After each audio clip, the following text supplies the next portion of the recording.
काम करेंगे। बहुत इंटरेस्टिंग है टॉपिक, रामायण एंड बियॉन्ड। तो इसमें मैं एक बात आपको बताना चाहूंगी, जो ये पहला पेपर है ना, दक्षिण पूर्व एशियाई देशों पर रामायण का प्रभाव। लास्ट ईयर मुझे भी कैम्बोडिया जाने का मौका मिला, तो हमने एंकोर वैट देखा था। अगर आपको सुना हो एंकोर वैट के बारे में, it's a Vishnu temple. And यकीन मानिए कि हमें लगा ही नहीं कि हम भारत में नहीं हैं। बिल्कुल ऐसा लगा कि we are in India, and it was beautiful there. तो वहां पर सभी के विग्रह देखने को मिले थे, गणपति महाराज, गरुड़ जी। एंड वहां पर एक नहर भी है जहाँ पर 1000 शिवलिंग है। वो बहुत इंटरेस्टिंग लगा था, जो हमने यहाँ पर नहीं देखा था भारत में। तो ज्यादा समय न लेते हुए I think we should start.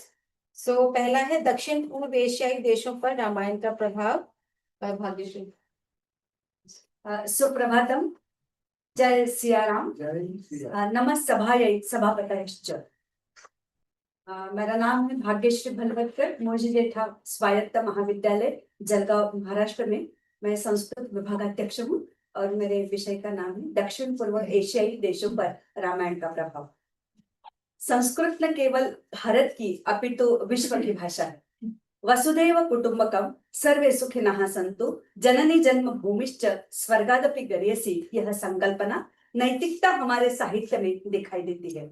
इसलिए विश्व के सभी विश्वविद्यालयों में संस्कृत की शिक्षा दिलाई जाती है, जिसमें वैदिक साहित्य तथा लौकिक साहित्य, व्याकरण के साथ साथ वाल्मीकि रामायण, व्यास जी का महाभारत, इन दोनों महाकाव्य का प्रभाव न केवल भारत देश में बल्कि पूरे विश्व में दिखाई देता है।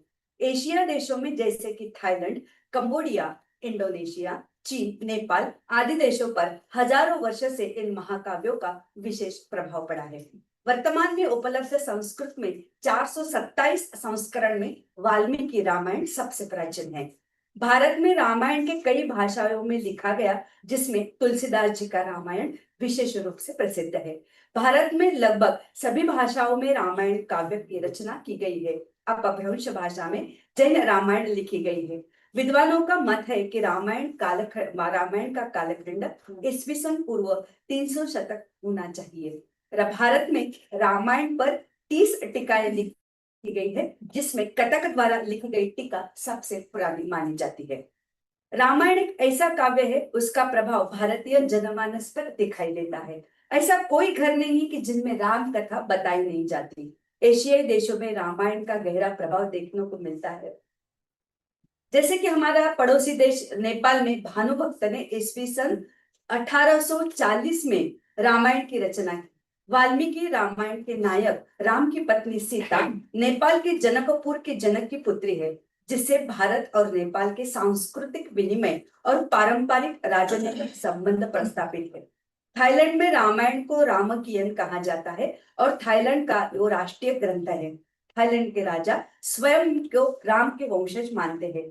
रामायण के विभिन्न नाटकीय संस्करण और रामायण पर आधारित नृत्य प्रस्तुतियां थाईलैंड और दक्षिण पूर्व एशियाई देशों जैसे इंडोनेशिया, मलेशिया, कंबोडिया आदि देशों में मिलती है। थाईलैंड के, आप कभी थाईलैंड गए होंगे तो थाईलैंड के हवाई अड्डे पर रामायण चित्रित किया गया है और अमृत मंथ का स्थापत्य भी किया गया है। इंडोनेशिया में 90 शतक में कावी भाषा में योगेश्वर का रामायण काकाविन नामक काव्य लिखा गया है। इतना ही नहीं तो वहां के मंदिरों पर रामायण कथा मूर्तियां के माध्यम से साकार की गई है। दक्षिण पूर्व एशिया की सभ्यता और संस्कृति तथा भारतीय सभ्यता का यह बहुत बड़ा योगदान है। रामायण जैसे महाकाव्य के कारण एशियाई देशों के साथ हमारे सांस्कृतिक संबंध मजबूत करने का यह महत्वपूर्ण योगदान है। एशियाई देशों में रामायण का अध्ययन। वसुधैव कुटुंब की संकल्पना साहित्य के माध्यम से विश्व भर में दिखाई देती है, क्योंकि साहित्य जात, धर्म, पंथ सीमा तोड़कर निश्चित परमोच्च आनंद की अनुभूति देता है। जैसे कि रामायण महाकाव्य में केवल भारत का साहित्य सांस्कृतिक विरासत है, बल्कि संपूर्ण वैश्विक साहित्य का योगदान प्रस्तावित करती है। साहित्य का अनुशीलन जब करते हैं, जब साहित्य सीमा पार संबंध प्रस्तापित करने का हमें मौका प्राप्त हो जाता है। साहित्य मानवीय मन को प्रसन्नता प्राप्त कर देता है। आज वैश्विक संबंध दृढ़ करने के लिए साहित्य का योगदान है। विश्व के विश्वविद्यालयों में भाषा का साहित्य तत्वज्ञान सिखाया जाता है। आशिया खंड में लगभग सभी विश्वविद्यालयों में बौद्ध दर्शन, संस्कृत, तेलुगु, हिंदी भाषा का साहित्य पढ़ाया जाता है। जैसे कि सिलिकॉन विद्यापीठ बैंकॉक, जहां पे मैं जा चुकी हूँ वर्ल्ड संस्कृत कॉन्फ्रेंस के लिए 2015 में। ICSES department of Sanskrit in eastern studies university of Kelaniya, Sri Lanka, यहाँ भी हम जा चुके हैं संस्कृत कॉन्फ्रेंस में और मेरे फ्रेंड। और बर्कली यूएसए में भी संस्कृत का डिपार्टमेंट है, जर्मन में भी संस्कृत का डिपार्टमेंट है। संस्कृत एंड प्राकृत विभाग काठमांडू विद्यालय, अभी अभी फिलहाल भारत सरकार ने उसका योगदान दिया है। नेपाल में काठमांडू में हुई थी वर्ल्ड संस्कृत कॉन्फ्रेंस, उसमें भी हम हमारा प्रेजेंटेशन किया है। विषय का प्रतिपादन, रामायण एक ऐसी कथा है जिसमें वाल्मीकि के श्लोकत्व पर भर दिया है। महाकाव्य का गहरा प्रभाव आशिया खंड में जो दिखाई देता है।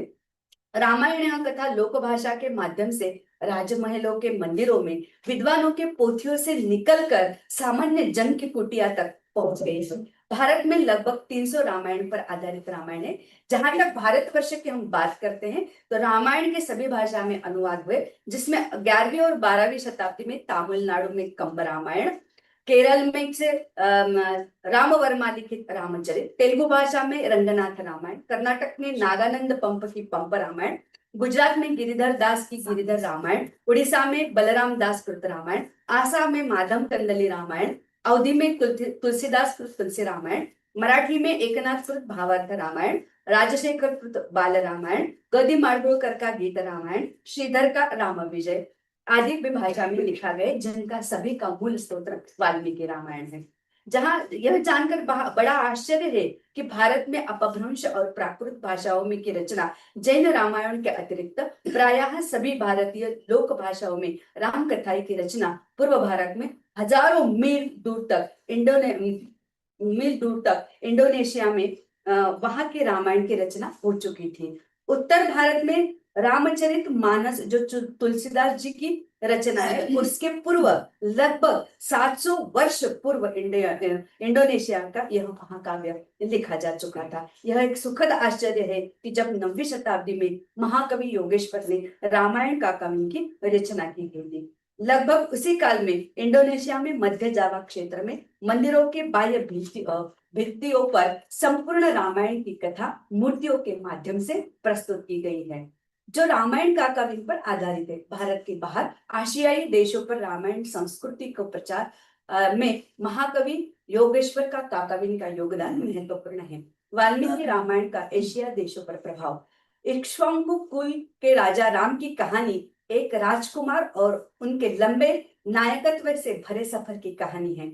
दुनिया के महान महाकाव्यों से वो एक है। इसकी शुरुआत भारत में हुई और यह आशिया के कई देशों में फैल चुकी। इस ग्रंथ लाखों लोगों के संस्कृति, धर्म, इतिहास और साहित्य का महत्वपूर्ण हिस्सा है। इसके अध्ययन के माध्यम से शिक्षक यह समझ सकते हैं कि लोग कैसे थे और वो क्यों मानते हैं, उसको क्यों महत्व देते हैं। जब यह कहानी दक्षिण पूर्व एशिया देशों की संस्कृति से समावित हुई तो प्रत्येक ने अपनी संस्कृति को मूल्यों में और विश्वासों को दर्शाने वाले अपने अपने संस्करण तैयार किए। परिणाम स्वरूप राम की कहानी के सैकड़ों संस्करण एशिया, विशेषकर दक्षिण पूर्व एशिया में आज भी मौजूद है। इंडोनेशिया का रामायण, इंडोनेशिया के रामायण एक महत्वपूर्ण काव्य है जिसमें काकाविन रामायण से नाम से जाता है। इंडोनेशिया का वो राष्ट्रीय काव्य है। मुस्लिम बहुल राष्ट्र है, फिर भी रामायण यहाँ पे बहुत लोकप्रिय है। यह रामायण जावी भाषा में लिखा गया है, जिसमें 26 अध्याय है। रामायण वहां के संस्कृति का अभिन्न अंग है और कला के माध्यम से रामायण की प्रस्तुति भी की जाती है। नृत्य प्रदर्शनी से माध्यम से दिखाया जाता है। इंडोनेशिया में ईस्वी सन 9वीं शताब्दी में काव्य भाषा में रामायण लिखा गया, उसका नाम रामायण का कवि है। इस शताब्दी में समुद्र पार करना निषिद्ध माना जाता था। उस समय हमारे पूर्वजों ने आशियाई देशों के साथ सांस्कृतिक विनिमय, पारस्परिक संबंध प्रस्थापित किए। महाकवि योगेश्वर लिखित काव्य की रचना इंडोनेशिया के जावा क्षेत्र का अद्भुत काव्य है। इसका क्या महत्व है? यह जो रामायण है इंडोनेशिया का, सभी पाठशाला का एक शिक्षा का हिस्सा है।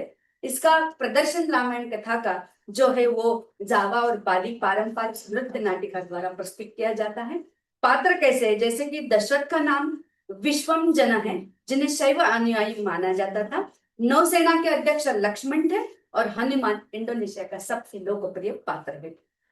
कंबोडिया का रामायण। कंबोडिया में रामायण को रिमकर के नाम से जाना जाता है। कंबोडिया के एक ऐसा महाकाव्य पांडुलिपि शिलालेख नंबर है K359 पर आधारित है। इसका महत्व पहला उल्लेख 7वीं शताब्दी में मिलता है। रिमकर का जीवित पाठ 16वीं शताब्दी का था। इसके पात्रों में देवताओं के बजाय मानव के रूप से वो दर्शाया गया।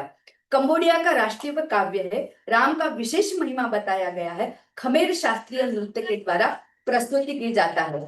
कंबोडिया में अधिकांश आबादी थेरवाद बौद्ध धर्म का पालन करती है। रिम्पर पर बौद्ध धर्म का प्रभाव है। इसमें राम को प्रोआरिअम और सीता को नियांग से सेड़ा के रूप में जाना जाता है। खमेर पाठ में कुछ अनूठे प्रकरण भी शामिल है जो मूल हिंदू ग्रंथों में नहीं है। उदाहरण के लिए हनुमान और मछली कन्या सोबन्न माचा के बीच होने वाली मुलाकात। लेकिन मूल हिंदू ग्रंथ में एक प्रमुख अंतर है कि अग्नि परीक्षा के बाद जिसमें सीता सफल होती है, वह अपने पति के अविश्वास के कारण नाराज होकर अपने साथ अयोध्या में शासन करने के बजाय ऋषि वाल्मीकि के पास शरण लेने के लिए निर्णय लेती है। भारतीय रामायण जैसी उनकी कहानी है, लेकिन हनुमान को केंद्रित नायक के रूप में दिखाया गया है। एक काव्य बौद्ध धर्म का प्रभाव इस काव्य पर दिखाई देता है। रिमकर दार्शनिक रूप रामायण की तरह ही है। दक्षिण पूर्व एशिया में हिंदू धर्म की भूमिका समझने के लिए ये महत्व काव्य अत्यंत महत्वपूर्ण है। थाईलैंड का रामायण। थाईलैंड का राष्ट्रीय महाकाव्य रामकियन के नाम से जाना जाता है। इसका अर्थ है राम का महिमा। ये रामायण पर आधारित है हमारे, लेकिन थाई संस्कृति के अनुसार कुछ बदलाव किए गए हैं। राम की थोत्सकान रावण की कहानी है जो थाई कला, नृत्य और इतिहास में गहराई से जुड़ा जाता है। थाई राजा स्वयं राम के वंशज मानते हैं खुद को। महाकाव्य में राम को आदर्श राजा भी के रूप में दिखाया गया है। इस कहानी में थाई वेशभूषा, रीति रिवाज और जीवन शैली के अनुसार ढाला गया है। सीता को भी रावण के बेटी के रूप में चित्रित किया गया है। ये कुछ बदलाव उस रामायण में दिखाई देता है। थाई नाटक है जो उनका प्रसिद्ध है खोल, उसकी उत्पत्ति इस महाकाव्य से की गई है। क्या वैशिष्ट है? तो पात्र जो है राम यानी राम, नांगसीता यानी सीता, लक यानी लक्ष्मण, थोत्सकन यानी रावण, पाली यानी बाली, सुग्रीव यानी सुग्रीव आणि ओकोंट यानी अंगद इस महत्वपूर्ण पात्र उसमें दिए हैं। सांस्कृतिक महत्व है कि थाईलैंड का यह राष्ट्रीय ग्रंथ खोल उसके पारंपरिक नृत्य से ही अपने आधार किया गया है। ऐतिहासिक संबंध में थाईलैंड की जो प्राचीन राजधानी है उसका नाम है अयुत्या। वो का नाम अयोध्या के नाम से दिया गया है और राजा खुद उसके राम के वंशज भी मानते हैं। रामकियन पर आधारित जो नाटक और कठपुतलिया का जो प्रदर्शन हमारे यहाँ में जो राजस्थान का वैसा ही है, वो अत्यंत लोकप्रिय है। और बैंकॉक के वाट फ्लैग टाउन जो पन्ना बुद्ध मंदिर है, इस पे ये सभी चित्र चित्रित किए गए हैं जो रामायण के। जावा और इंडोनेशिया का रामायण, उसमें वो इंडोनेशिया को इसमें थोड़ा सा सामने है। इंडोनेशियन हो गया तो यो मैं इंडोनेशिया का स्किप करती हूँ। और नेपाल का रामायण। नेपाल का रामायण से मुख्य रूप से भानुभक्त का आचार्य द्वारा है। भानुभक्तीय रामायण जो वाल्मीकि रामायण के नेपाली भाषा में अनुवाद किया है, वो पहला काव्य है और भानुभक्त उसमें उसको भी आदि कवि भी कहा जाता है। तो इसका जो अनुवाद वाल्मीकि रामायण से ही हुआ है और नेपाली साहित्य में छंद काव्य से आधारित है और नेपाली संस्कृति का गहरा संबंध इस पे मिलता है। नेपाल के राष्ट्रीय अभिलेखागार में वाल्मीकि रामायण की प्राचीन पांडुलिपियां अभी भी सुरक्षित है और नेपाली नेता राम के जनस्थान के रूप में नेपाल के क्षेत्रों से उल्लेख किया गया है। और उसके बाद ये जो सब रामायण का जो एशियन में अभी हम प्रभाव दिखते हैं, तो इसके लिए हमारा भारत सरकार क्या करता है, तो अंतरराष्ट्रीय रामायण महोत्सव हमारे यहाँ किया जाता है। तो उसमें ये जो हर साल होता है और भारत सरकार के मंत्रालय ICCR इसका आयोजन हर बार किया जाता है और जिसके इसमें कंबोडिया, इंडोनेशिया, थाईलैंड आदि के सब विद्वान इसमें सहभागी हो जाते हैं। फिलहाल ही में 2024 में पुरानी दिल्ली में और थाईलैंड में 2024 जुलाई में ये रामायण का महोत्सव हुआ है। उपसंहार में पढ़ती हूँ अभी कि दक्षिण पूर्व एशिया की सभ्यता और संस्कृति तथा भारतीय सभ्यता का योगदान रामायण काव्य के माध्यम से हुआ। रामायण जैसे महाकाव्य में के कारण एशियाई देशों के साथ साथ हमारे सांस्कृतिक संबंधों को मजबूत करने का महत्वपूर्ण योगदान रहा है। इसलिए एशियाई देशों में रामायण काव्य की रचना लोक कला के माध्यम में आज भी जीवित है। हिंदू धर्म अपने गहरे मूल्यों, रामायण और शाश्वत कथाओं के साथ मानवता के लिए बाहर है, नैतिकता, लचीलेपन और बुराई पर अच्छाई का विजय का पाठ पढ़ाती है। इस विरासत के संरक्षण और संजोना इस दक्षिण पूर्व एशियाई क्षेत्र पर इसके द्वारा छोड़े गए छापों का पहचान हमारा कर्तव्य है। रामायण को इतना उल्लेखनीय बनाने वाली बात ये है कि वो सार्वभौमिक अपील है। पूजनीय हिंदू ग्रंथ होने के बावजूद इसके मूल मूल्य, आचार, प्रेम, निष्ठा, भक्ति और सभी संस्कृतियों को, धर्मों को, लोगों को प्रतिध्वनित करना होता है। इस महाकाव्य को सीमाओं को पार करके लोगों को प्रेरित करने की क्षमता वास्तव है और उल्लेखनीय है। इसके अलावा भारतवर्ष के साथ सांस्कृतिक, राजनीतिक संबंध दृढ़ बनाने के लिए और हमारा इस कॉन्फ्रेंस का जो विषय है रामायण का सतत निरंतर विकास के लिए यह बहुत अमूल्य कार्य करती है। धन्यवाद। जय किसी के कोई प्रश्न है? ये सुग्रीव ने जब वानर सेना भेजी थी तो पूर्व दिशा में जो गए थे वो ये सब कवर करते हुए गए, थाईलैंड, कंबोडिया, इंडोनेशिया, जावा, सुमात्रा, और 2 लाख की सेना गई थी।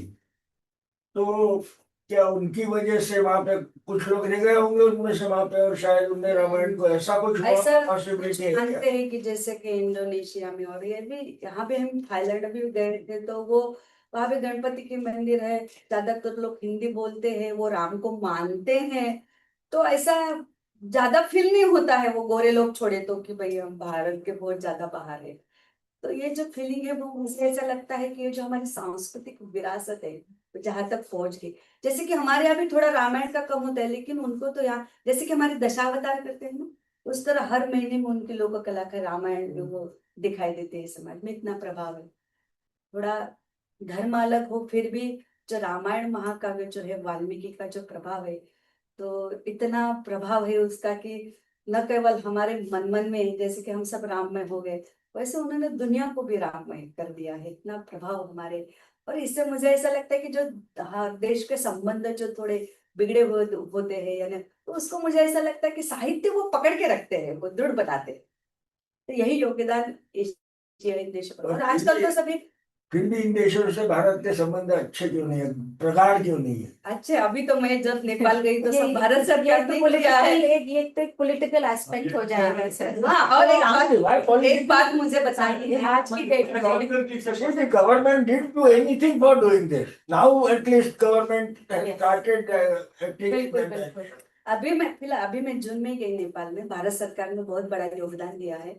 55 देश के सभी विद्वान आए थे संस्था के, वो सब उसके देखो नेपाल के राष्ट्रपति और उनके कुलपति सभी पूरी संस्कृत में हुई, ऐसा लग ही नहीं रहा था कि हम नेपाल में। तो इतने, और 250 बच्चे पीएचडी कर रहे हैं, 700 बच्चे विद्यापीठ में संस्कृत पढ़ रहे हैं। ये खासियत है हमारी लैंग्वेज और रामायण और महाकाव्य और व्याकरण की सब। ये आपने बताया कि वहाँ पे शंकर जी को रावण की कन्या मानते हैं। हाँ, वो रामायण ठीक है, तो वो ये फिर सीधा अपहरण वगैरह की कहानी है उसमें कि नहीं है, लेकिन वो थोड़ा सा वो उन्होंने जो उनके तरीके से वो बदल लिया है थोड़ा। तो जैसे कि देखो वाल्मीकि का रामायण जो ओरिजिनल है उसमें तो कितने अपभ्रंश कितना बदल गया है, वैसे उन्होंने भी वो राम को मेन है, हनुमान मेन है, लेकिन थोड़ी कथाएं तो बदलती ही जाती है ना, वो तो थोड़े से पात्र उसने बदल दिए। फिर रावण युद्ध होता है क्या? हाँ, युद्ध तो होता है ना, उनकी बेटी है तो कैसे वो अलग से होता है। ठीक है, थैंक यू, धन्यवाद। हमारी नेक्स्ट अनुराधा मुझे टाइम ही नहीं। नेक्स्ट पेपर है अयोध्या's golden age, a reflection on its past, present and future. Anuradha,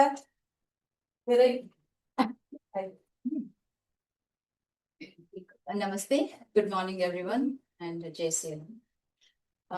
Today's my topic is Ayodhya's Golden Age, a reflection on its past, present and future. And I have been listening this since yesterday in all the sessions, the glory of Ayodhya. So I'm not going to go so much past on Ayodhya because we know how much it is glorified. But still I would like to give a comparison of past and present of Ayodhya.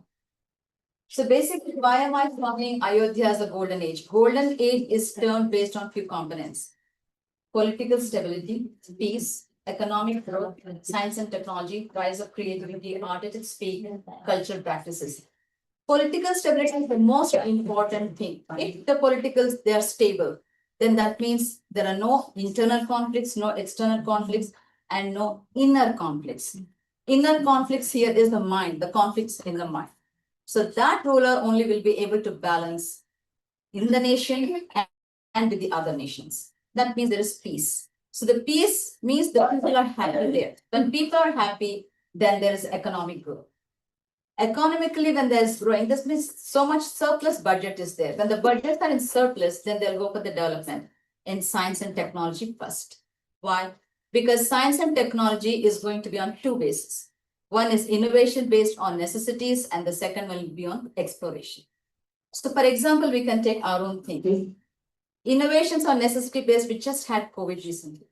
So, within a short period of time, we had to bring up vaccines. There was the development, science, we used it. Next, we have Hubble telescope. Everyone knows there's a Hubble telescope that has come. And that's such a beautiful thing that at present, anyone can see what is in the galaxies. I don't think previous they had it. And I'm not sure during Ayodhya time whether they were able to see all the galaxies, if they had any yantra or any technology or instrument. But right now we are able to see. So we have to be happy and proud present times as well. When there is science and technology development, that means people are very happy, have everything done. Now the art will be at its peak. People will go in creativity. The creativity develops when a person is happy. When there is misery, a person cannot bring its creativity. I mean, in the other way, creativity also comes, but normally the creativity is at its peak, and we can take from Valmiki Ramayana itself. Maharshi Valmiki has written this poem, this kavya, with the vision and his perspective, seeing the Ramayana. He expressed science and technology there. He expressed everything what everyone is talking about is from Valmiki Ramayana. It is here, this is there, this is there. Engineering, we were having engineering discussions yesterday, science and technology development. Everything is in Valmiki Ramayana because the poet has so creative and brought up those points in this book. Cultural practices at ease. When all is there, cultural practices here, what I would like to mention is, I would like to come up with few verses. Sri Rama, we also say that he has lived Vedic period. Vedas means practicing Vedas in the sense, not reading Shastras, but living what is there in the Shastras. So there are few verses, and I think Balakanda itself has given a lot of information about the culture during that time. So I would like to read two verses. I will not go with the shlokas with the seeing the time concern. It is the 6th sarga and the 6th verse. कहते हैं, I'm putting up in Hindi because most of them are doing Hindi presentations. उस उत्तम नगर में निवास करने वाले सभी मनुष्य प्रसन्न, धर्मात्मा, बहिष्कृत, निलोभ, सत्यवादी तथा अपने अपने धन से संतुष्ट रहने वाले थे. So that is the lifestyle that the people had it. And I also would like to read another verse. Ayodhya में कहीं भी कोई कामी, कृपण, क्रूर, मूर्ख और नास्तिक मनुष्य देखने को भी नहीं मिलता है. That means look at their culture, their lifestyle. And Ayodhya में कोई भी ऐसा नहीं था जो अग्निहोत्र और यज्ञ न करता हो, जो क्षुद्र, सदाचार शून्य अथवा वर्ण संकर हो. They were practicing this in their lifestyle. So these are few things to highlight why Ayodhya was so happy and peaceful.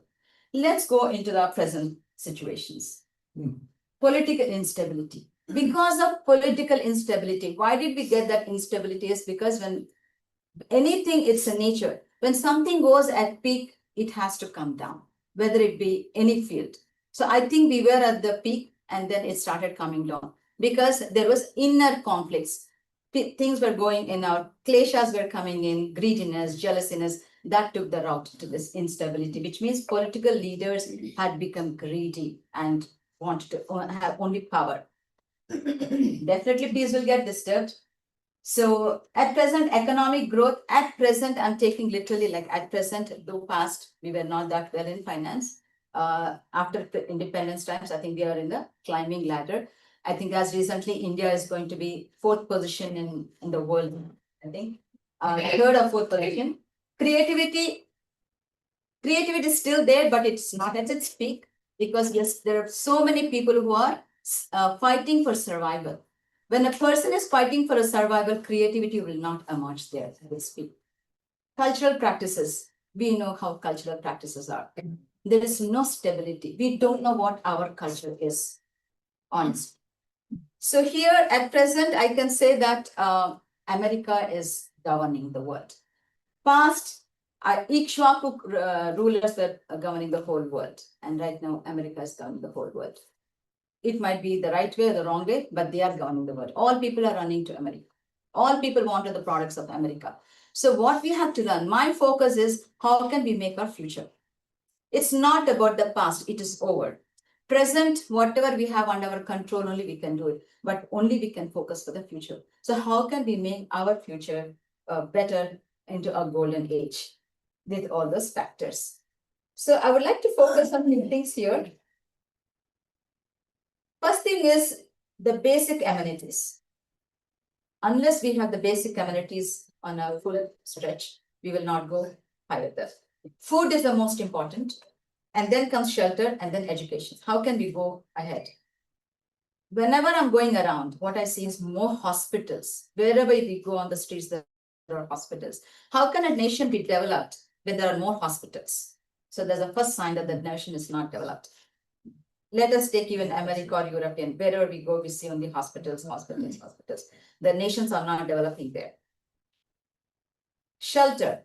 So in here in shelter, it is very well described in Balkanda in 5th Sarga and 6th Sarga. How beautiful was Ayodhya. The structures were eco-friendly structures. And yesterday you were listening from this senior, great engineer who was describing about Ayodhya, about how they use the fertile lands. And I would like to bring up a point here, how the city was so well structured. They had moats in the sense they had their structures, buildings, and then there was their palaces.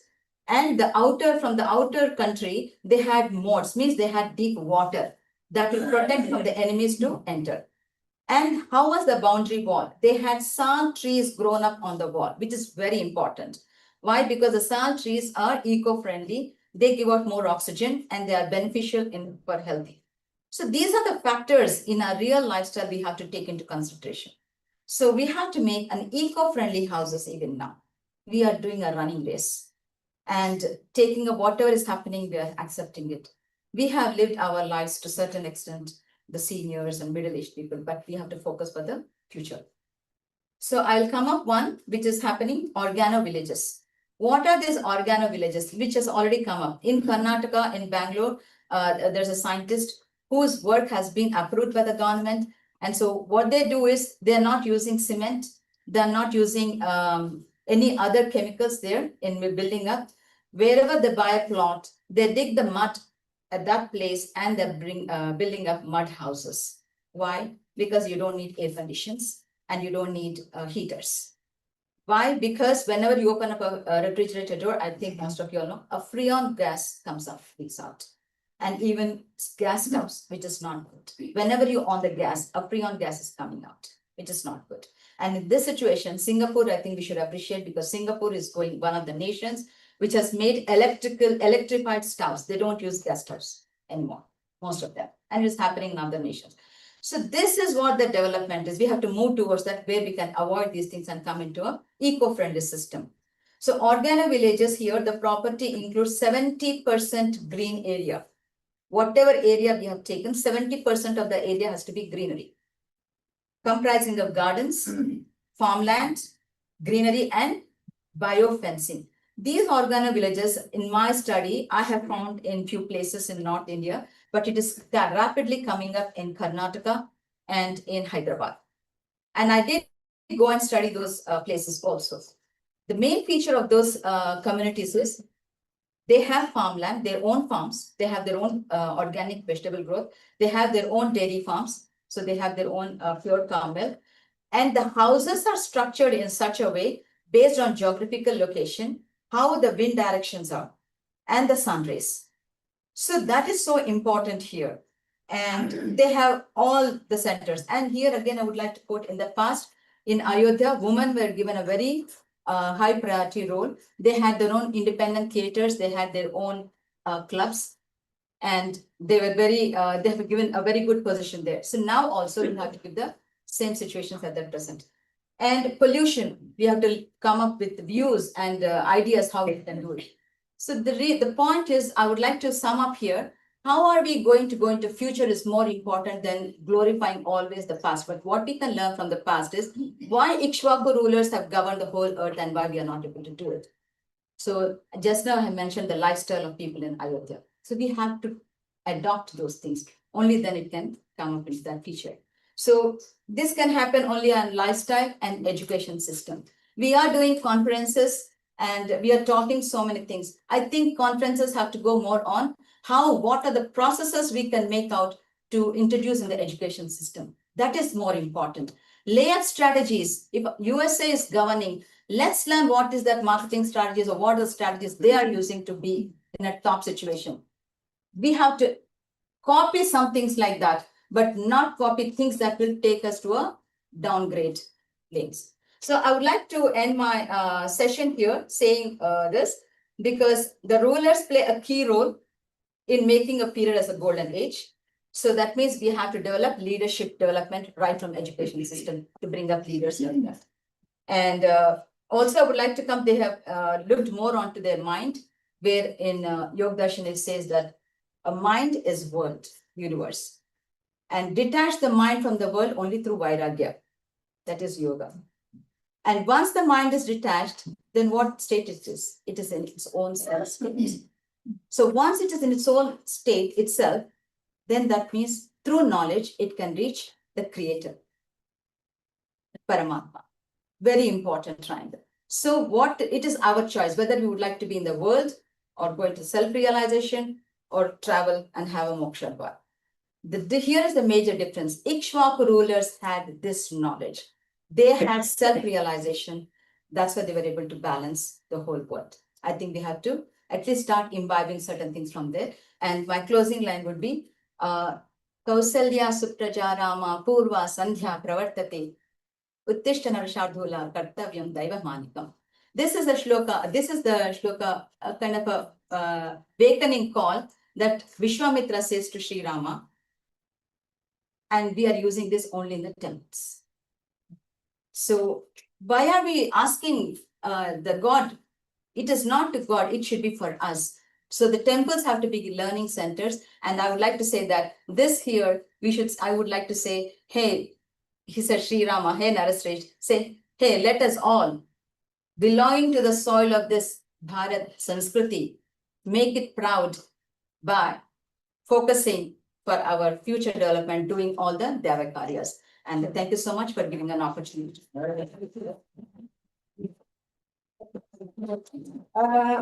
हमारी next presentation है.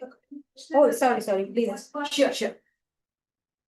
Ma'am, as I observed that you have talked about political stability, then the Ramaraja thing, it was monarchy, and today it is democracy. So what do you feel that monarchy is better than democracy? So it all depends upon what we wanted. Monarchy, they could also eat monarchy, but people, whomever they wanted only was there. But the beauty of that, if we compare, when you look at the hierarchy, in Ikshwaku rulers, in the dynasty, in the hierarchy, the present king always followed the ancestor and they followed the principles there. If everything was so perfect in the Ayodhya Ramaraja time, so where from the vice came from? Where that deformation started? Why did it dilapidated? Because if everything is in perfect order, how come the chaos come? That's what I was mentioning. Anything which is at its peak, like all things, because of, if you take the characters, it's a human being, right? If one king is not strong, not stable, then there is always going to be this, the person who is strong will take over it. So the person who is strong is supposed to be mentally also very sound. If that person is having some heavy, it's like not a balanced person, then we are going into that kind of a rule. So people have to be strong to oppose and pull off that ruler. But if people are not strong, then we'll be under the rule. So, That's why we moved into a democratic one thing. question. Yes. See, I have a comment here. See, the question was that why did Ayodhya go down in the development? You see, as I pointed out by the talk yesterday, a possibility of an earthquake of a large magnitude occurring, which destroyed much of Ayodhya. And after that, climate and other changes in the of the Himalayan region, lake burst. So a huge flood washed away the Ayodhya. That's why it is a natural cause. It could be natural causes where rain goes away, but There is a 8.2 K event, it is defined. But it's a- change in the climate. no, but the point here is why the governments had come from monarchy to democracy. So the point here is from monarchy to democracy. ये दो different अलग है sir. आप They are different natural reasons. आप कह रहे हैं कि एक जो प्राकृतिक वजह है उसकी वजह से एक सिविलाइजेशन सभ्यता जो जिनेलॉजी जो है अयोध्या से शॉपिंग की जो महाभारत है आई थी और महाभारत की जो लास्ट एक पर्सन थे उनका वध जो है हिंदी में किया था हाँ। इट वाज नॉट कि तो वो अर्थक्वेक से डिस्ट्रॉय हो गया Right. पूरी Actually, it's not very genealogy is there yes, so it was not actually. Tradition है ट्रेडिशन पे है I think this Yeah, I mean, to sum up the gist is, again, we have to go back, why the rulers were so strong and why it came down, so we have to study more on. And हमारी अगली presentation है रामायण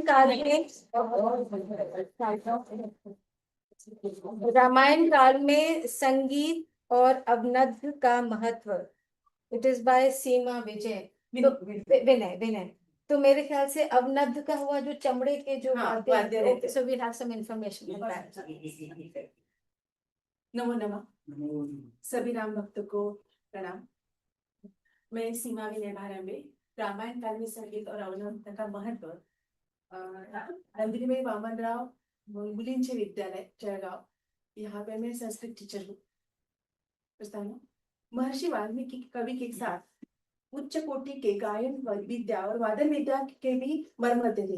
वाल्मीकि ने 24,000 श्लोकों से युक्त रामायण काव्य का निर्माण करके उसे लवकुश को संपूर्ण गायन वादन के सहयोग से कंठस्थ करके मुनि मंडली तथा अयोध्या में श्री राम के दरबार में सुनवा कर लवकुश को सम्मानित करवाया। रामायण के सभी कांडों में वाद्य और वाद्य ध्वनि का उल्लेख बहुत ही भावपूर्ण संदर्भ में प्राप्त होता है।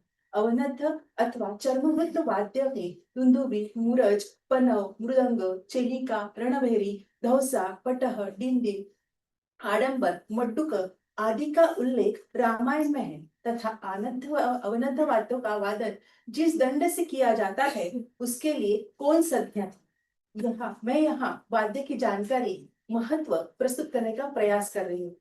विस्तार। दुंदुबी। अवनद्ध वाद्य में दुंदुबी अति प्राचीन वाद्य है। वैदिक साहित्य में भूमि दुंदुबी का उल्लेख मिलता है। चर्म वाद्यों का जन्मदाता है। लोहे का तांबे के घेरे पर चमड़ा मढ़कर उसको छड़ी से बजाते हैं। उसकी आवाज मेघ की गर्जना जैसी होती है। यज्ञ मंडप के उसका खास तौर से रखा जाता है। विजय यात्रा में, मंगल कार्य में और मंदिर में बजाई जाती है।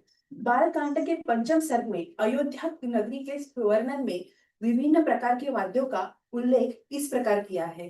भूमंडल की वह सर्वोत्तम नगरी दुंदुबी, मृदंग, वीणा, पनव आदि वाद्यों की मधुर ध्वनि से अत्यंत गूंजती रहती थी। बालकांड के अंतर्गत ही पुत्रेष्टि यज्ञ करते हुए राजा दशरथ के यज्ञ में अग्निकुंड से एक विशालकाय पुरुष के प्रकट होने के संदर्भ में दुंदुबी की ध्वनि का वर्णन वाल्मीकि ने इस प्रकार किया है।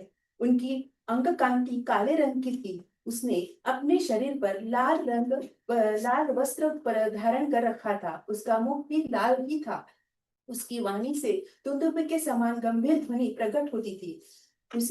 उनके रोम, दाढ़ी, मूछ और बड़े बड़े केस चिकनी और सिंह के समान थे। अयोध्या कांड के द्वितीय सर्ग में श्री राम के राज्याभिषेक की तैयारी करने और विचार विमर्श करने के संदर्भ में राजा दशरथ की वाणी को दुंदुभिक वाद्य ध्वनि के सदृश अत्यंत गंभीर बोलते हुए महर्षि वाल्मीकि ने इस प्रकार लिखा है। उस समय राज्यसभा में बैठे हुए सब लोगों को संबोधित करके महाराजा दशरथ ने मेघ के समान शब्द करते हुए कि ध्वनि की के सदृश अत्यंत गंभीर एवं गूंजते हुए सच उच्च स्वर से सबके आनंद को बढ़ाने वाली एक हितकारक बात की थी।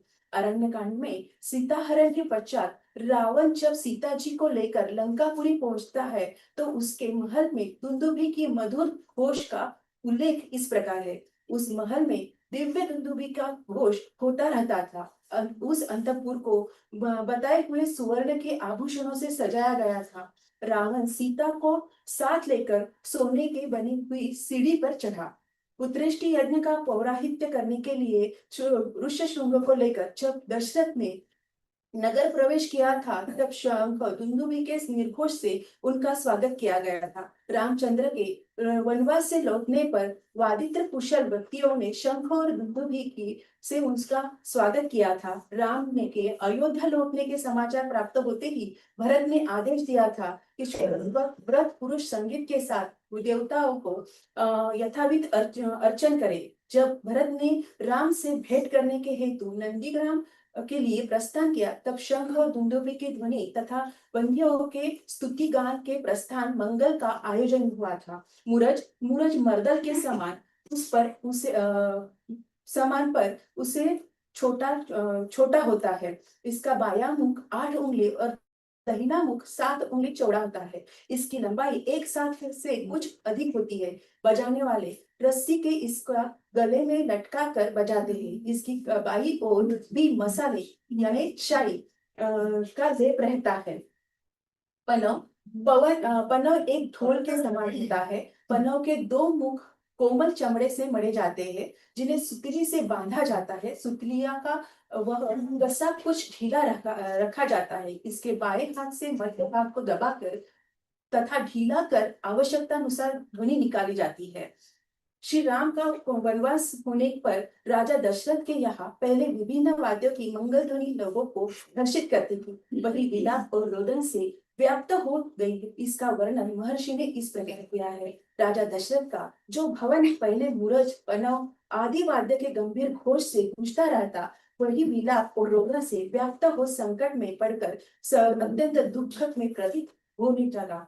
मृदंग वाद्य बहुत प्राचीन है। पुराण में लिखा है कि जब त्रिपुरारी महादेव ने देवताओं को अजेय अति दुर्दांत त्रिपुरा सुर को युद्ध में मारकर बड़े आनंद से तांडव नृत्य आरंभ किया, उस समय असुर के शरीर से निकले हुए रुधिर के समरांगण की भूमि सिक्त और कंदर्प से परिणत हो गई थी। उस कंदर्प से सृष्टिकर्ता पद्मयोनि ब्रह्मा ने मृदंग का मेखड़ा चर्म से आच्छादन, शीर से चर्म संयोजक, रज्जु से और अस्थि से गुल्म बनाकर गणनायक को महादेव के नृत्य में ताल देने के लिए प्रदान किया था। गणेश ने उस मृदंग को बजाकर महादेव के नृत्य और देवताओं को हर्ष का बढ़ाया था।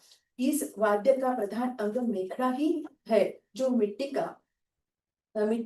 का बना होता है। आधुनिक मेखड़ा की प्रकृत मृदंग पदवाच्य है। विशेषता इतनी ही है कि ब्रह्मसृष्ट मृदंग गुल्बक नहीं रहता। इस वाद्य में 2 मुंह में लेप रहता है। इस वाद्य का केवल कीर्तन आदि में व्यवहार होता है। चेली का यह धनुष्य से बजाया जाता है और इसे गिटार और सारंगी के मिश्रण जैसा समझा जा सकता है, जिसमें खाल से मढ़ा लकड़ी का अनुनाद और 3-4 तारों से होते हैं, जिसका गायन और नृत्य के साथ संगत के लिए किया जाता है। सुंदर कांड के 11वें सर्ग में 6ठे श्लोक में 3 अवमध्य वाद्यों का एक साथ उल्लेख है। कुछ स्त्रियां मूरज, मृदंग और चिलिका पर ही पड़ गई थी और कुछ विशिष्ट बिछौनों पर सो गई थी। श्री राम वनवास को जाने के पश्चात भरत जो कि अपने नैनीहाल में थे, वहां से अयोध्या पहुंचने पर और उनको अयोध्या नगरी में मंगल वाद्यों की ध्वनि सुनाई पड़ने से अपशकुन प्राप्त हुआ। वादन दंड द्वारा बजाई जाने वाली भेरी, मृदंग और वीणा का जो आघात जनित शब्द होता है, वह पहले अयोध्या में सदा रहता था। कभी उसकी गति अवरुद्ध नहीं होती थी, परंतु आज वह शब्द न जाने क्यों बंद हो गया है। सीता वियोग में श्री राम के द्वारा वर्षा ऋतु के वर्णन के संदर्भ में महर्षि वाल्मीकि ने भी वाद्य की ध्वनि का अद्भुत वर्णन किया है। ब्रह्मरूप वीणा की मधुर झंकार हो रही है। मेंढकों की आवाज कंठ ताल सी जान पड़ती है। मेघों की गर्जना में मृदंग बज रहा है। इस प्रकार वनों में संगीत उत्सव का आरंभ सा हो रहा है। सुंदरकांड में अंतर्गत रावण का संगीत प्रिय होना तथा उसके राज्य में स्त्रियों का विभिन्न प्रकार के वाद्यों का में निपुण होने का विवरण वाल्मीकि ने बहुत ही आकर्षक ढंग से किया है। हनुमान जी का अंतपुर में सोए हुए रावण और उसकी स्त्रियों का गाढ़ निद्रा में विभिन्न वाद्यों के लिए हुई पड़ी हुई देखने का वर्णन महर्षि वाल्मीकि ने दशम सर्ग में किया है। कोई मतवाले नैनों वाली सुंदरी अपने सुवर्ण सदृश गौर कमल पुष्ट और मनोरम अंगों से मृदंग दबाकर गाढ़ निद्रा में सो गई थी। रणमेरी यह प्राचीन रणवाद्य है। तांबे या कांस्य के एक 3 हाथ लंबे ढोल पर चमड़ा मढ़कर देते हैं। इसके गले में डालकर लकड़ी को छड़ी से बजाते और दूसरे बाजू से आघात करते हैं। धौसा एक बड़ा भारी थाप वाद्य है जो एक बड़े नगाड़े जैसा दिखता है। इसका ढांचा लोहे की चादर से बना रहता है। इसका गला अगला हिस्सा मोटे चमड़े जैसा ढका होता है और इसका आवाज गंभीर और भारी होता है। उसे लकड़ी से बजाया जाता है। कभी कभी उसे कंधे पर लटका कर भी बजाते हैं। अलंकार कांड में के अंतर्गत भी नाना प्रकार के वाद्य और ध्वनियों का उल्लेख प्राप्त होता है, जिसमें धवसा, भेरी, दुधुम्बी, शंख, मृदंग, वीणा, पणव, घंटा आदि प्रमुख वाद्य है। युद्धकांड के 33 सर्ग में सरमा नाम की राक्षसी का सीता जी का सांत्वन करते और श्री राम के आज्ञा का शरीर सुनाने के संदर्भ में धौसा का गंभीर नाद और रणभेरी के गंभीर घोष का उल्लेख इस प्रकार किया गया है। डंडों की चोट से बजने वाले धमसा का गंभीर नाद सुनकर मधुर भाषिणी शर्मा ने सीता से कहा, भीरू, यह भयानक भेरी नाद युद्ध के लिए तैयारी की सूचना दे रहा है। मेघ गर्जना के समान रणभेरी का गंभीर घोष वो तुम भी सुन लो। पटह यह ढोल के से मिलता जुलता वाद्य है। उसका उल्लेख गीता में मिलता है। पटह 2 प्रकार के हैं, मार्ग और देशी पटह को लौकिक में ढोल कहते हैं। वह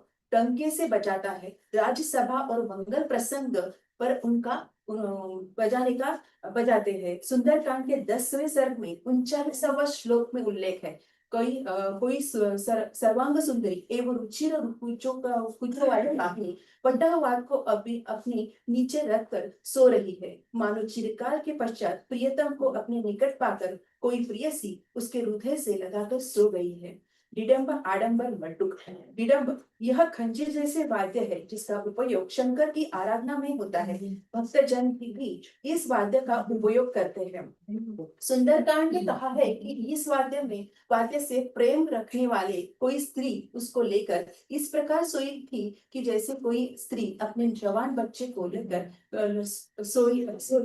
सोई है। आडंबर चर्म वाद्य है। इसका उल्लेख महाभारत के द्रोण पर्व में और ऋग्वेद में भी मिलता है। आडंबर वाद्य के लिए सुंदरकांड में कहा है कि कोई स्त्री आडंबर को दोनों भुजाओं से दबाकर सोई थी। वह कमल पत्र जैसी आंखों वाली मदिरा के नशे में चूर थी। मड्डुक का वर्णन संगीत ग्रंथ में नहीं मिलता। यह एक छोटा हुडुक था, या दूसरा नाम हुड़का ऐसे भी है। सुंदरकांड में मड्डुक वाद्य का उल्लेख इस प्रकार से आया है कि काली आंखों वाली स्त्री बगल में मड्डुक लेकर सो गई थी। ऐसा जान पड़ता है कि कोई बच्चे से प्यार करने वाली माता अपने नन्हे पुत्र लेकर सो रही हो। निष्कर्ष, श्री वाल्मीकि रामायण में सभी 7 सर्ग में वाद्य का उल्लेख जिस प्रकार से किया गया है उसी कल्पना के द्वारा आज तक कविगण अनुसरण करते चले आए हैं। वाल्मीकि ने अपने श्लोकों में गायन वादन संबंध जिस प्रकार से बतलाया है उससे वह ज्ञात होता है कि उस काल में भी गायन का अभिन्न अंग वादन रहा। तो रामायण काल में वाद्यों के लिए प्रचलित संज्ञा तूर्य था। उनके अंतर्गत शंख दुदुम्बी सुकोषा एवं विविध वेणु वाद्य का अंतर्गत था। रामायण काल में संगीत के साथ साथ वाद्यों की विशेष उपयोगिता और उनका महत्व परिलक्षित होता है। इस काल के संगीत का रूप वैदिक काल के संगीत के रूप से कुछ परावर्तित हो गया है और वह परिवर्तित मौलिक तथ्यों में न होकर उसकी प्रदर्शन करने की शैली में हुआ है। रामायण कालीन संगीत निश्चित ही अत्यंत समृद्ध और विकसित था। इस प्रकार अवनद्य वाद्य केवल ध्वनि के उपकरण नहीं बल्कि भारतीय संस्कृति विरासत के प्राण स्वरूप तत्व है जो आज भी हमारी परंपरा को समृद्ध करते आ रहे हैं। इस पावन सम्मेलन में हमें हमारा शोध निबंध प्रस्तुत करने का अवसर दिया, इसलिए सभी दिल से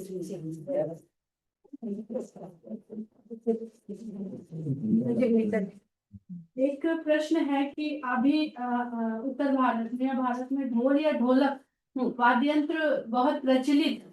रामायण में कहीं ढोल या ढोलक का नहीं है। ये कब से किसी वाद्य यंत्र को कुछ बता सकते हैं कि कब ये ढोल या ढोलक के रूप में परिवर्तित हुआ? अगर नहीं वैसे नहीं है। जैसे मैंने पढ़ा है तो ये जो है ढोलक या मृदंग वगैरह अपन जो मैंने देखा है दिखाया है उसका ही अपभ्रंश यानी उसके प्रकार के है इसलिए उनका नाम ऐसे हो गया है। ऐसे हाँ मैंने पढ़ा है।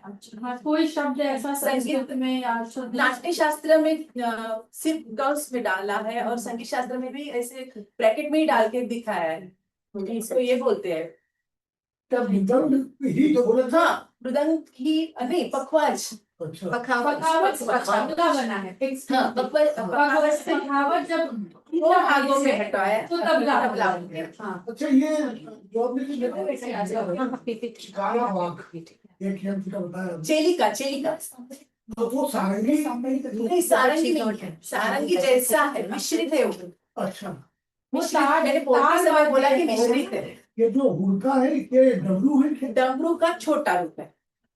डमरू बड़ा ये छोटा है इसके हुड़क या इंटरेस्टिंग ये अच्छी मृदंग जो आपने बताया था हाँ हाँ उस समय पखावत का कहीं नहीं मृदंग का ही आया है। मृदंग का है मतलब संस्कृत शब्द है क्या? संस्कृत नहीं है मृदंग है ना मर्दल ये क्या है पर मैंने चलिए अवनत वाद्य लिए इसलिए उनका उल्लेख नहीं किया है और पेपर बहुत बड़ा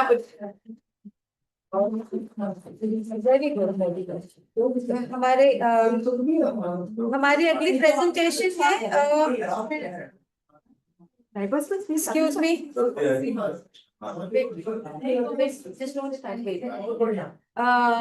हाँ बहुत अच्छा था sir.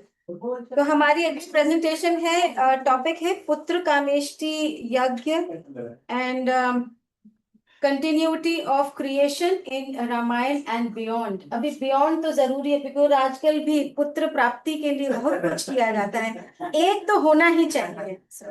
Presented by Ishwari Mangesh. Jai Shri Ram sabko.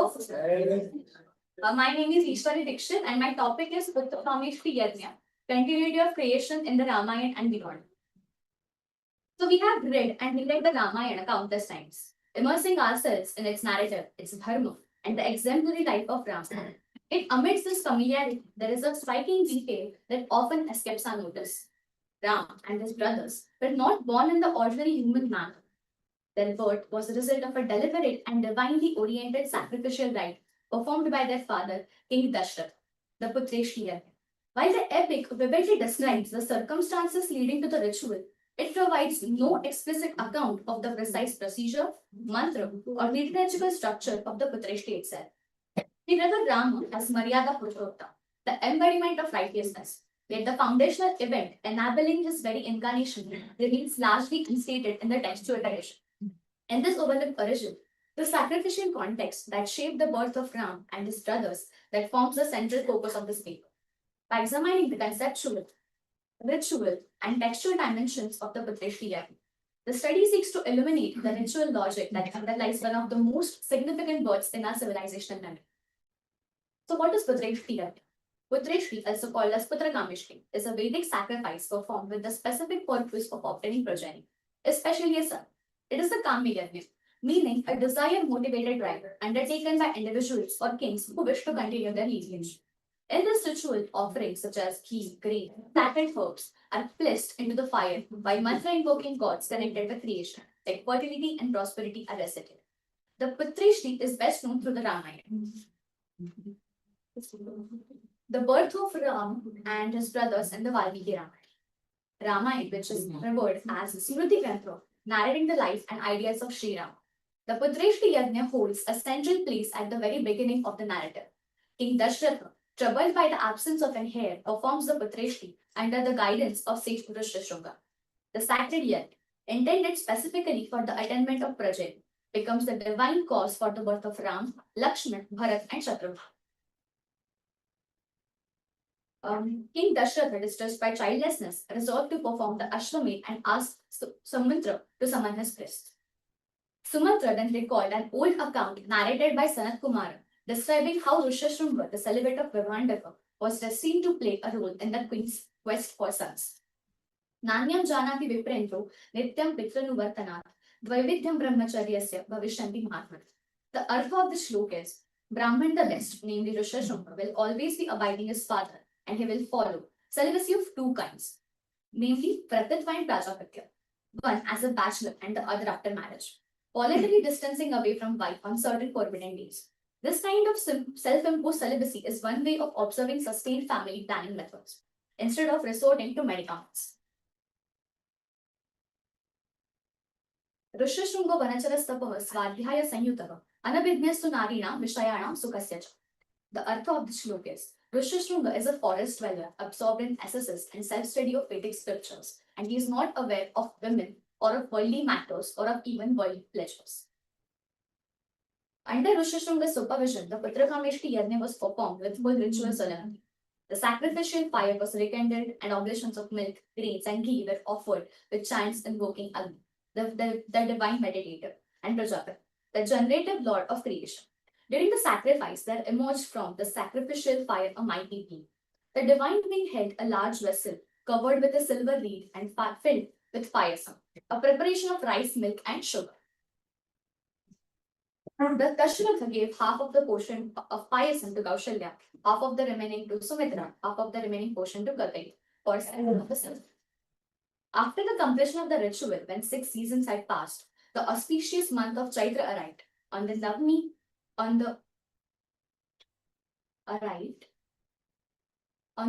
Tithi under the Punarvasu star, preceded over by Aditi, Queen Kaushalya gave birth to Ram, endowed with the divine attributes and regarded as the very embodiment of Vishnu. Now, these are some of the sculptures from temples in Hampi. In the first picture, we can see that Rishyasringa is performing the yajna with Dashratha. In the second, we can see Rishyasringa with 3 other queens. And the third is the Dashratha is giving payasam to his 3 queens. Okay. Now, we have seen the Putrakameshti in the Ramayana. Now, we'll see the Putrakameshti sacrifice across Vedic and post-Vedic textual traditions. So, Pitru Yajna, the Yajna for progeny. Putreshti Yajna, grounded in Vedic cosmology and the doctrine of Pitru Runa, functions as a ritual mechanism for generating progeny by restoring the lunar cycle through which souls descend from Chandraloka into the male seed and the womb.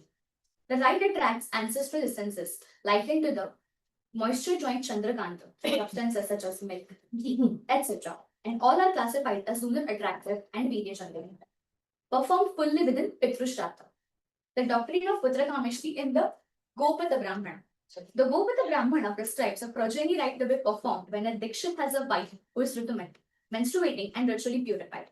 Milk is obtained into it and added to the thali. A ghee-anointed aromatic cooked oblation withdrawn from the fire after specific mantra, and must be jointly consumed by both husband and the wife. Pitru Yajna, the Yajna for progeny and attainment of male progeny in the Samkhya and Grihya Sutra. In the Samkhya and Grihya Sutra, a particularly elaborate ritual is outlined for the attainment of male progeny. The couple's shared consumption of curds and boiled rice forms a significant part of this regime, framing conception with a controlled dietary context, and menstruation is likewise treated as a critical threshold. The Putra Mantha of Brihadaranyaka Upanishad. The Brihadaranyaka Upanishad describes conception with a structured cosmological framework in which reproductive essence is regarded as the most refined extract of elemental substances. Alongside symbolical references to sacrifice and linear continuity, the text prescribes specific preparations associated with intentional conception. It recommends that the couple consume food such as milk and rice soup as kheer with ghee. Now, Putreshti Yajna, ritual procedure and conceptual framework by Virendra Gupta in his book Veda Darshana. The Putreshti Yajna is not a routine sacrificial act, but a highly specialized generative rite whose success depends on the precise coordination of ritual purity, physiological timing, and the moral integrity of the officials.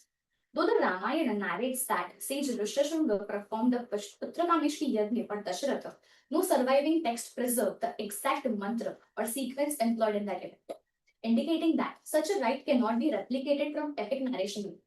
Its efficacy rests on the complete harmony of intention, action, and ritual order. Central to the procedure is the correct determination of rites Ritu period counted from the onset of menstruation, with conception ideally occurring on the 10th or 12th night. Timing deliberately aligned with fertility science and carefully distinguished from inauspicious lunar dates. Equally important is the preparation and consumption of water and herbs like Shivalinga bleach, taken by both husband and wife, reflecting a recognition that conception depends on the integrated condition of both the partners. The selection of Acharya is no less critical.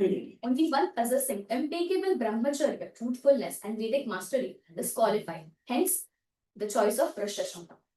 Now, Putreshti Sukta. The Putreshti Yajna, a Vedic ritual intended for the attainment of progeny, has been carefully examined and compiled in this work.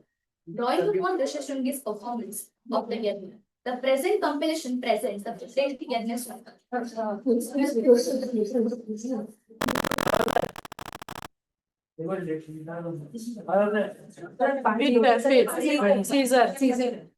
Scissor नहीं पानी मत दीजिए पानी नहीं देते पानी ठीक हो जाएंगे थोड़ा रिलैक्स करिए हाथ पैर मत रिलैक्स करने शुरू में सीजर गिरी पड़ेगा जाएगा सर पानी नहीं पानी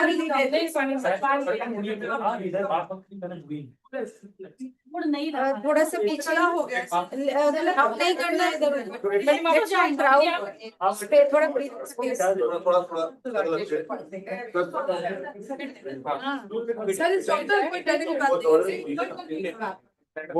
खोल दिया जब तक रहेगा वो थोड़े को अपने आप जाएगा सर उनके हाथ ऐसे करो ना थोड़े नहीं वो ठीक हो जाएगा सर आप शांत रहिए डॉक्टर साहब वो डॉक्टर साहब हैं मेडिकल डॉक्टर हैं वो इकोस्प्रिन रखी हुई है हमारे आगे तो आप नहीं वो अपना लाइन पे ठीक है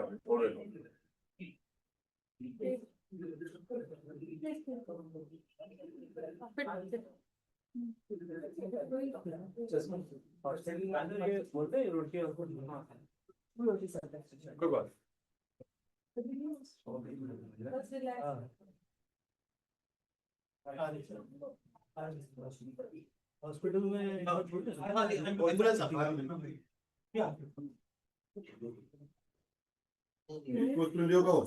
इकोस्प्रिन ना उससे कुछ नहीं उससे पाएंगे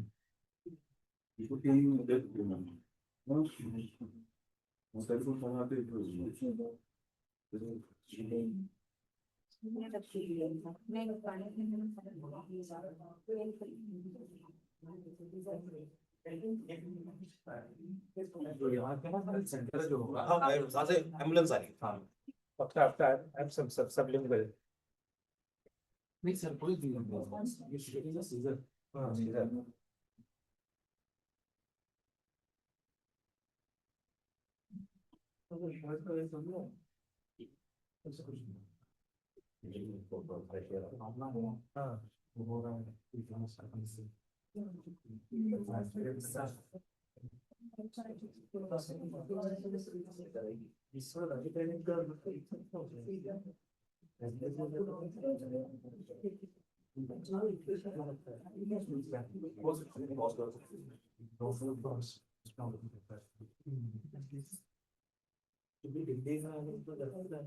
Recording paused है. Paused. Paused.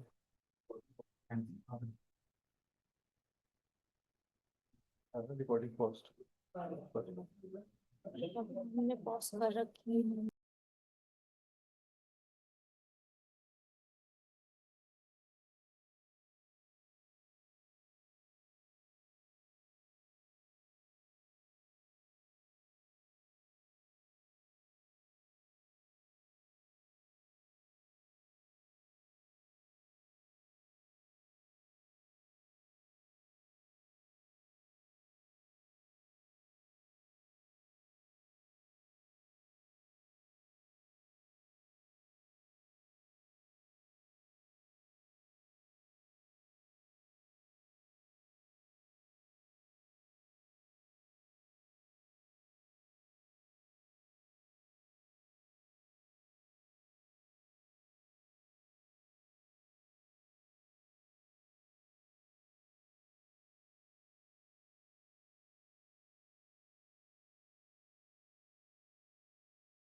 mantra-infused food, milk rice preparations, and consumption aligned precisely with the women's Ritu period. Both husband and wife are enjoined to consume concentrated food, indicating a deliberate and informed awareness rather than conjecture of the father's physiological role and the influence of seed calling in conception.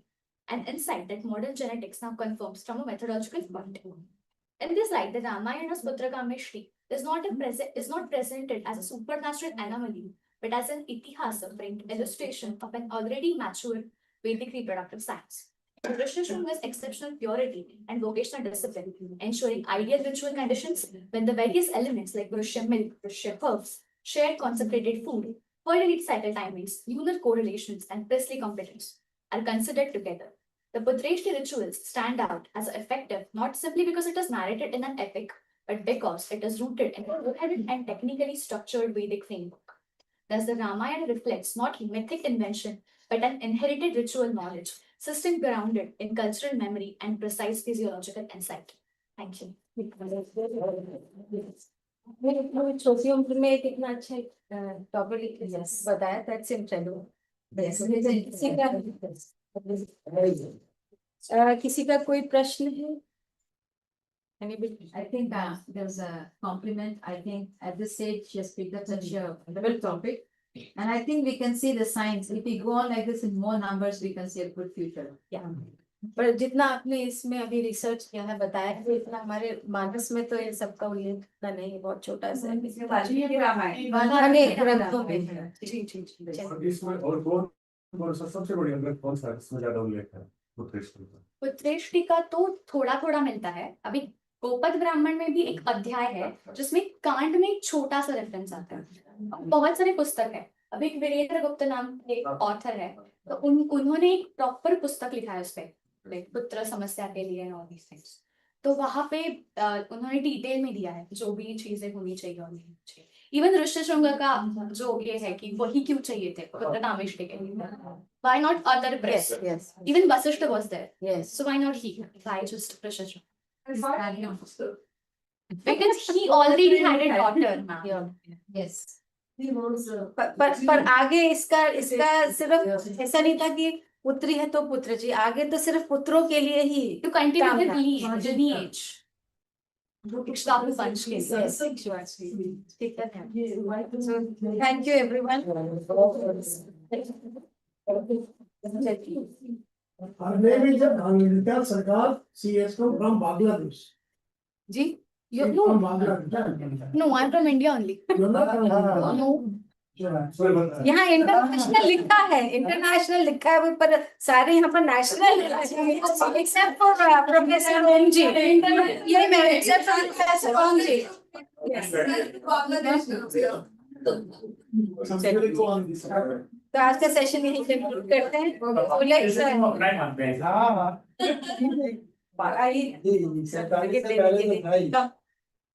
तो हमारे Shri Bhagyashree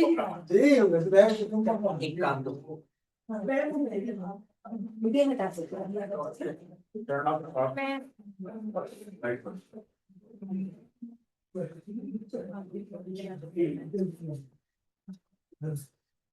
Come on the other side.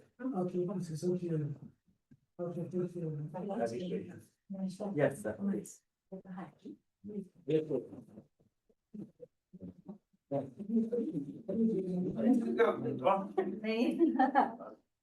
Anuradha ma'am.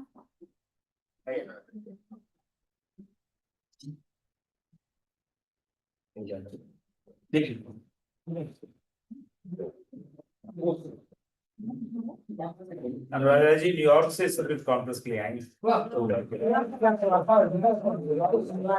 Yeah, I really want to experience this conference, and I really am having very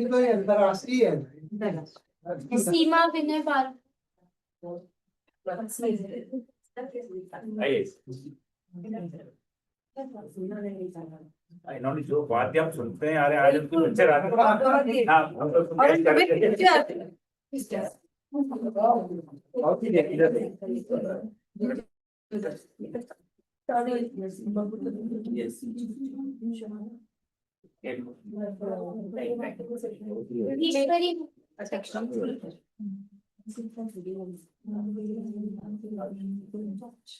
तो electronic as के ईश्वरी